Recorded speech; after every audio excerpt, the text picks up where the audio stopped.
नमस्कार, आप देख रहे हैं सिटी न्यूज और मैं हूं आपके साथ छवि। इंडिया गठबंधन दल बैनर तले इंडिया गठबंधन के नेताओं ने केंद्र में मोदी सरकार के द्वारा सांसद लोगों के निलंबन के खिलाफ टाउन हॉल के मैदान से विरोध मार्च निकालकर नारेबाजी करते हुए समाहरणालय पहुंचे एवं धरना प्रदर्शन किया।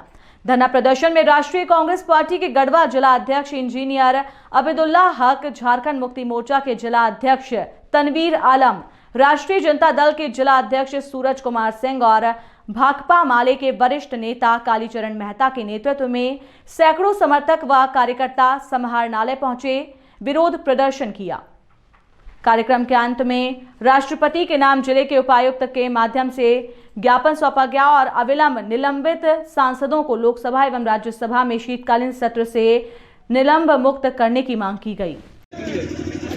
किस विषय पर आप सभी जानते हैं कि इस देश का जो अभी संसद का शीतकालीन जो सत्र चल रहा है, इसमें इंडिया महागठबंधन के हमारे 142 सांसदों को निलंबित कर दिया गया है। यह बेहद दुर्भाग्यपूर्ण है और हम लोग इसकी कड़ी निंदा करते हैं। ये केंद्र की जो भाजपा की जो सरकार है, यह सिर्फ अकेले अपने बलबूते और अकेले जो है लोगों पर अत्याचार करके शासन करना चाहती है। इसको हम लोग महागठबंधन के तमाम सभी लोग, हम लोग सभी दल के लोग यहाँ पर एकत्रित हुए हैं और केंद्र सरकार का हम लोग पुरजोर तरीके से विरोध करते हैं। आक्रोश मार्च देश में मोदी सरकार जो सरकार चल रही, तानाशाही सरकार चल रही है, उसके खिलाफ सदन में हमारे 151 सांसदों को सस्पेंड किया गया है भाजपा सरकार द्वारा। उसके विरोध में इंडिया गठबंधन के बैनर के नीचे हम लोग ये कार्यक्रम कर रहे हैं। जैसा कि जानते हैं, आज देश का जो स्थिति है, देश के प्रधानमंत्री आदरणीय नरेंद्र मोदी और अमित शाह के द्वारा जो कानून चलाया जा रहा है, तो सदन के अंदर 3 नौजवान आकर सुरक्षा में चूक करके वहाँ जाके मौजूद जाते हैं और जिस तरह से वहाँ उपलब्ध होते हैं और सवाल जब विपक्ष के लोग कर रहा हूँ उनसे कि आखिर लड़का को उपलब्ध कैसे आए, तो दिल्ली की जो सुरक्षा एजेंसी है, जो दिल्ली पुलिस है, वो अमित शाह के अधीन है। तो सवाल अमित शाह से लोग पूछेगा, विपक्ष से लोग पूछेगा, लेकिन सरकार विपक्ष की आवाज दबाने के लिए, उनके सवालों से भागने के लिए, बेरोजगारी महंगाई के मुद्दे हटाने के लिए आज 51 सांसदों को बर्खास्त कर दिया गया है। उसी के विरोध में हम लोग ये आक्रोश मार्च निकाले हुए हैं। संसद में प्रताप सिन्हा अगर संसद के जरिए जो घुसपैठियों को प्रवेश कराया जाता है तो आहत संसद नहीं होती। रमेश बिधूड़ी के जरिए पूरे कई संसद में सांसदों को गाली दी जाती है, आहत संसद नहीं होता है। किसानों के आंदोलन से पहले धमकी देने वाला जो ट्रेनिंग है उनको कहने के जरिए हत्या होता है, वो संसद आहत नहीं होती है। आप देख रहे हैं कि साक्षी मलिक जो कुश्ती चैंपियन, उसको लेकर के जितना इनका सांसद ब्रिजभूषण उससे आहत नहीं होती, लेकिन ये आहत की बात ला रहे हैं। जब सवाल पूछने पर कि घुसपैठिया कैसे पहुंचे, ये इसका जवाब मोदी सरकार दे, अमित शाह दे, तो 151 सांसदों को आज तक निलंबित कर दिया। हम समझते हैं कि निलंबन वापस होनी चाहिए। मोदी सरकार सड़कों के आंदोलन को भी दबाना चाहती है और पार्लियामेंट के अंदर पूरे विपक्ष की आवाज को दबाना चाहते हैं। इसलिए चाहते हैं ये विपक्ष मुक्त संसद होना चाहिए।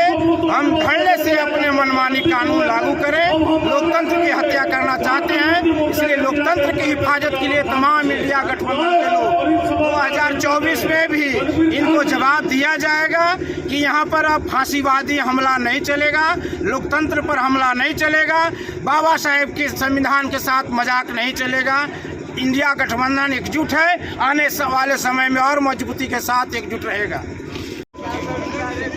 केंद्र की सरकार जो तानाशाही हिटलर की तरह जो सरकार चला रही है, सवाल पूछने पर जब माननीय गृह मंत्री से सांसदों द्वारा जब सवाल पूछा गया कि सत्र चलते हुए कैसे आतंकवादी उग्रवादी प्रवेश कर जा रहे हैं संसद में, इसका जवाब माननीय गृह मंत्री न दे करके 142 सांसदों को निलंबित करने का काम कर रहे हैं। यह 22 करोड़ जनता, जो 142 सांसद जो सस्पेंड हुए हैं, 142 सांसद 22 करोड़ जनता का प्रतिनिधित्व करते हैं। 22 करोड़ जनता को अपमानित करने का काम यह भाजपा की केंद्र सरकार जो की है, आज इंडिया गठबंधन इसे बर्दाश्त नहीं करेगी।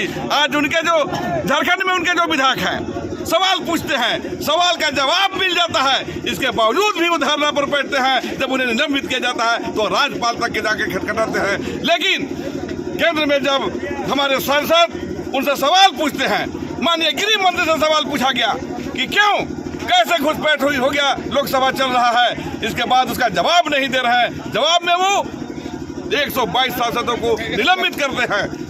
हिटलर शाही हम मांग करते हैं कि जनता से, कि अगर जनता नहीं चेतती है तो राज्य इस देश को कहाँ ले जाना चाह रहे हैं मोदी जी, अमित जी? यह वन मैन पार्टी बन करके भाजपा रह गया है। मोदी जी और अमित शाह का पार्टी सिर्फ बनकर रह गया है। हिटलर शाही चलाना चाह रहा है, लोकतंत्र का हत्या करने जा रहा है। इंडिया गठबंधन इसे रोड से लेके सदन तक इसका विरोध करेगी। जब तक सांसदों को वापस नहीं लाया जाता है और आज आने वाला 2024 के चुनाव में भाजपा को इंडिया गठबंधन यहाँ से सफाया करने का काम करेगी। लोग जान चुका है कि अब मोदी जी के द्वारा यह राज्य सरकार नहीं चलने वाला है। हिटलर शाही की सरकार नहीं चलेगी, लोकतंत्र के हत्यारों की सरकार नहीं चलेगी।